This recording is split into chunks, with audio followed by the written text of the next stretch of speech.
हनुमान जी की भेंट राम जी से उनके वनवास के समय तब हुई जब राम जी अपने भ्राता लक्ष्मण के साथ अपनी पत्नी सीता की खोज कर रहे थे। सीता माता को लंकापति रावण छल से हरण करके ले गया था।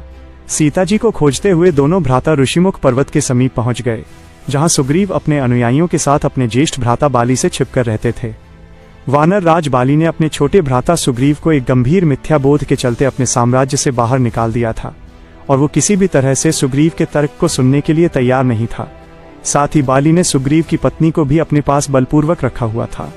राम और लक्ष्मण को आता देख सुग्रीव ने हनुमान को उनका परिचय जानने के लिए भेजा। हनुमान एक ब्राह्मण के वेश में उनके समीप गए। हनुमान के मुख से प्रथम शब्द सुनते ही श्री राम ने लक्ष्मण से कहा कि कोई भी बिना वेद पुराण को जाने ऐसा नहीं बोल सकता जैसा इस ब्राह्मण ने बोला। राम जी को उस ब्राह्मण के मुख, नेत्र, माथा, भौं या अन्य किसी भी शारीरिक संरचना से कुछ भी मिथ्या प्रतीत नहीं हुआ। राम जी ने लक्ष्मण से कहा कि इस ब्राह्मण के मंत्र मुग्ध उच्चारण को सुनके तो शत्रु भी अस्त्र त्याग देगा। उन्होंने ब्राह्मण की और प्रशंसा करते हुए कहा कि वो नरेश राजा निसंकोच ही सफल होगा जिसके पास ऐसा गुप्तचर होगा। श्री राम के मुख से इन सब बातों को सुनकर हनुमान जी ने अपना वास्तविक रूप धारण किया और श्री राम के चरणों में नतमस्तक हो गए। श्री राम ने उन्हें उठाकर अपने हृदय से लगा लिया। उसी दिन एक भक्त और भगवान का हनुमान और प्रभु राम के रूप में अटूट और अनश्वर मिलन हुआ। तत्पश्चात हनुमान ने श्री राम और सुग्रीव की मित्रता करवाई। इसके पश्चात ही श्री राम ने बाली को मारकर सुग्रीव को उनका सम्मान और गौरव वापस दिलाया और लंका युद्ध में सुग्रीव ने अपनी वानर सेना के साथ श्री राम का सहयोग दिया।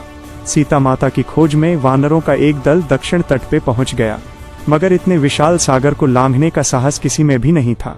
स्वयं हनुमान भी बहुत चिंतित थे कि कैसे इस समस्या का समाधान निकाला जाए।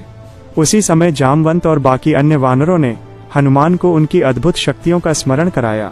अपनी शक्तियों का स्मरण होते ही हनुमान ने अपना विशाल रूप धारण किया और पवन वेग से सागर को पार करने निकले।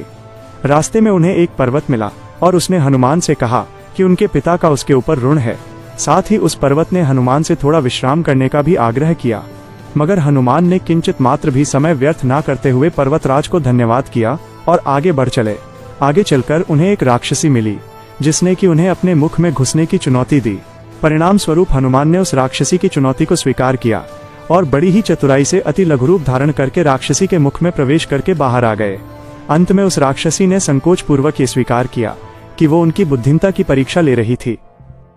आखिरकार हनुमान सागर पार करके लंका पहुंचे और लंका की शोभा और सुंदरता को देखकर आश्चर्यचकित रह गए और उनके मन में इस बात का दुख भी हुआ कि यदि रावण नहीं माना तो इतनी सुंदर लंका का सर्वनाश हो जाएगा। तत्पश्चात हनुमान ने अशोक वाटिका में सीता जी को देखा और उनको अपना परिचय बताया। साथ ही उन्होंने माता सीता को सांत्वना दी और साथ ही वापस प्रभु श्री राम के पास साथ चलने का आग्रह भी किया, मगर माता सीता ने यह कहकर अस्वीकार कर दिया कि ऐसा होने पर श्री राम के पुरुषार्थ को ठेस पहुंचेगी। माता सीता से मिलने के पश्चात हनुमान प्रतिशोध लेने के लिए लंका को तहस नहस करने लगे। उनको बंदी बनाने के लिए रावण पुत्र मेघनाद इंद्रजीत ने ब्रह्मास्त्र का प्रयोग किया। ब्रह्मा जी का सम्मान करते हुए हनुमान ने स्वयं को ब्रह्मास्त्र के बंधन में बंधने दिया। साथ ही उन्होंने विचार किया कि इस अवसर का लाभ उठाकर वो लंका के विख्यात रावण से मिल भी लेंगे और उसकी शक्ति का अनुमान भी लगा लेंगे। इन्हीं सब बातों को सोचकर हनुमान ने स्वयं को रावण के समक्ष बंदी बनकर उपस्थित होने दिया। जब उन्हें रावण के समक्ष लाया गया तो उन्होंने रावण को प्रभु श्री राम का चेतावनी भरा संदेश सुनाया और साथ ही ये भी कहा कि यदि रावण माता सीता को आदर पूर्वक प्रभु श्री राम को लौटा देगा तो प्रभु उसे क्षमा कर देंगे। क्रोध में आकर रावण ने हनुमान को मृत्यु दंड देने का आदेश दिया, मगर रावण के छोटे भाई विभीषण ने यह कहकर बीच बचाव किया कि एक दूत को मारना आचार संहिता के विपरीत है। ये सुनकर रावण ने हनुमान की पूंछ में आग लगाने का आदेश दिया। जब रावण के सैनिक हनुमान की पूंछ में कपड़ा लपेट रहे थे तब हनुमान ने अपनी पूंछ को खूब लंबा कर लिया और सैनिकों को कुछ समय तक परेशान करने के पश्चात पूंछ में आग लगाने का अवसर दे दिया। पूंछ में आग लगते ही हनुमान ने बंधन मुक्त होकर लंका को जलाना शुरू कर दिया और अंत में पूंछ में लगी आग को समुद्र में बुझाकर वापस प्रभु श्री राम के पास आ गए। लंका युद्ध में जब लक्ष्मण मूर्छित हो गए थे तब हनुमान जी को ही द्रोणागिरी पर्वत पर से संजीवनी बूटी लाने भेजा गया, मगर वो बूटी को भली भांति पहचान नहीं पाए और पुनः अपने पराक्रम का परिचय देते हुए वो पूरा द्रोणागिरी पर्वत ही रणभूमि में उठा लाए और परिणाम स्वरूप लक्ष्मण के प्राण की रक्षा की। भावुक होकर श्री राम ने हनुमान को हृदय से लगा लिया और बोले कि हनुमान, तुम मुझे भ्राता भरत की भांति ही प्रिय हो। हनुमान का पंचमुखी अवतार भी रामायण युद्ध की ही एक घटना है। अहिरावण जो कि काले जादू का ज्ञाता था, उसने राम और लक्ष्मण का सोते समय हरण कर लिया और उन्हें विमोहित करके पाताल लोक में ले गया। उनकी खोज में हनुमान भी पाताल लोक पहुंच गए। पाताल लोक के मुख्य द्वार एक युवा प्राणी मकर ध्वज पहरा देता था, जिसका आधा शरीर मछली का और आधा शरीर वानर का था। लंका दहन के पश्चात जब हनुमान पूंछ में लगी आग को बुझाने समुद्र में गए। हनुमान इन सभी बातों से अनभिज्ञ थे। यद्यपि मकर ध्वज को पता था कि हनुमान उसके पिता हैं, मगर वो उन्हें पहचान नहीं पाया। जब हनुमान ने अपना परिचय दिया तो वो जान गया कि ये मेरे पिता हैं, मगर फिर भी उसने हनुमान के साथ युद्ध करने का निश्चय किया, क्योंकि पातालपुरी के द्वार की रक्षा करना उसका प्रथम कर्तव्य था। पातालपुरी में प्रवेश करने के पश्चात हनुमान ने पता लगा लिया कि अहिरावण का वध करने के लिए उन्हें 5 दीपकों को एक साथ बुझाना पड़ेगा। अतः उन्होंने पंचमुखी अवतार श्री वराह, श्री नरसिम्हा, श्री गरुण, श्री हयग्रीव और स्वयं धारण किया और एक साथ में 5 दीपकों को बुझाकर अहिरावण का अंत किया।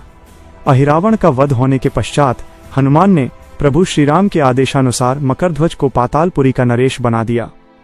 तभी श्रीराम को स्मरण हुआ कि यदि वो वनवास समाप्त होने के साथ ही अयोध्या नहीं पहुंचे तो भरत अपने प्राण त्याग देंगे। साथ ही उनको इस बात का भी आभास हुआ कि उन्हें वहां वापस जाने में अंतिम दिन से थोड़ा विलंब हो जाएगा। इस बात को सोचकर श्रीराम चिंतित थे, मगर हनुमान ने अयोध्या जाकर श्रीराम के आने की जानकारी दी और भरत के प्राण बचाकर श्रीराम को चिंता मुक्त किया।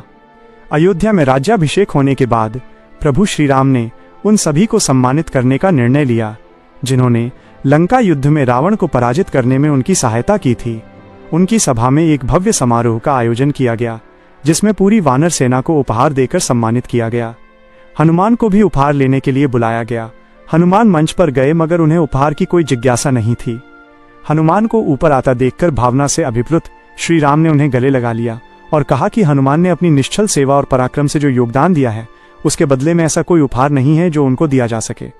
मगर अनुराग स्वरूप माता सीता ने अपना एक मोतियों का हार उन्हें भेंट किया। उपहार लेने के उपरांत हनुमान माला के एक एक मोती को तोड़कर देखने लगे।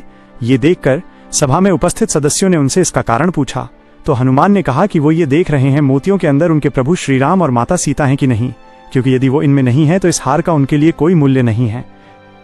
ये सुनकर कुछ लोगों ने कहा कि हनुमान के मन में प्रभु श्रीराम और माता सीता के लिए उतना प्रेम नहीं है जितना कि उन्हें लगता है। इतना सुनते ही हनुमान ने अपनी छाती चीर के लोगों को दिखाई और सभी ये देखकर स्तब्ध रह गए कि वास्तव में उनके हृदय में प्रभु श्रीराम और माता सीता की छवि विद्यमान थी। आज की वीडियो में बस इतना ही। फिर मिलेंगे एक नई कहानी और एक नई वीडियो के साथ। अगर आपको हमारी वीडियो पसंद आई हो तो कृपया लाइक करें, शेयर करें और हमारे चैनल द धर्मा टेल्स को सब्सक्राइब करना न भूलें।